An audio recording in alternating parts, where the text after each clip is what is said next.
সকালবেলা তিনজনেই ফ্রেশ ট্রেশ হয়ে বেরিয়ে পড়েছিলাম মায়ের বাড়ি। মায়ের বাড়ি আর আমার বাড়ি এমন কিছু দূরত্ব নয়, একদমই কাছাকাছি। সেই জন্যই মনে হয় সুযোগটা হয়ে ওঠে যে সপ্তাহে একটা দিন যতই কাজ থাকুক না কেন, দাদু দিদা মা বাবার সঙ্গে কিছুক্ষণের জন্য টাইমটা স্পেন্ড করে আসার।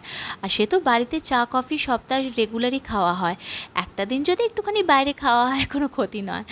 আর এখানে প্রথমেই যাচ্ছি দাদু দিদার বাড়ি। অনেকেই জিজ্ঞেস করছিলে যে দাদু কেমন আছে। দাদুর শরীর আগে থেকে অনেকটা ভালো আছে।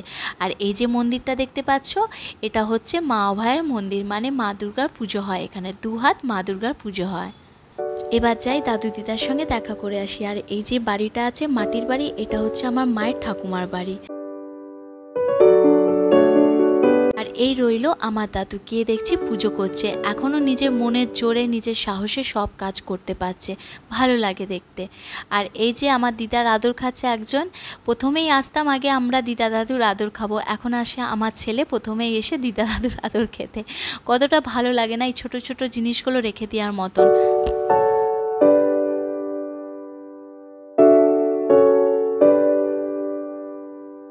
একটা সময় ছিল আমরা সব ভাই বোনেরা একসাথে হয়ে দাদু দিদার কাছে গল্প শোনা, একসাথে বসে খাওয়া, একসাথে ঘুমোনো। বাবা মা কোথায় আছে ডাজেন্ট ম্যাটার, দাদু দিদা হলেই হলো।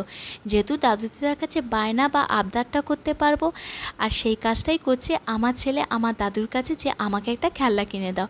সেই সময়টা হয়তো আর ফিরে আসবে না, কিন্তু এই যে ছোট্ট একটা সময় বা ছোট্ট একটা স্মৃতি থেকে থাকবে আমারই সঙ্গে আমারই ব্লগে। আর এই হচ্ছে আমার দাদু দিদার বাড়ি ফুল অফ ভিউ। একদিন সময় করে ভেতরে বাইরে সবটাই দেখাবো। আর এই বাড়িটাকেই ভালোবেসে বলে থাকি আমরার বাড়ি, মানে জায়গাটার নাম হচ্ছে আমরা, সেই জন্যই আমরা ছোট থেকে বলে আসি আমরার বাড়ি যাব। যাই এবার মায়ের কাছে, মা অনেকক্ষণ থেকে ওয়েট করছে। মায়ের বাড়ি একদমই পাশে। এই হচ্ছে আমার মায়ের বাড়ি। দেখা হচ্ছে নেক্সট ব্লগে। ব্লগটা কেমন লাগলো লিখে জানাবেন।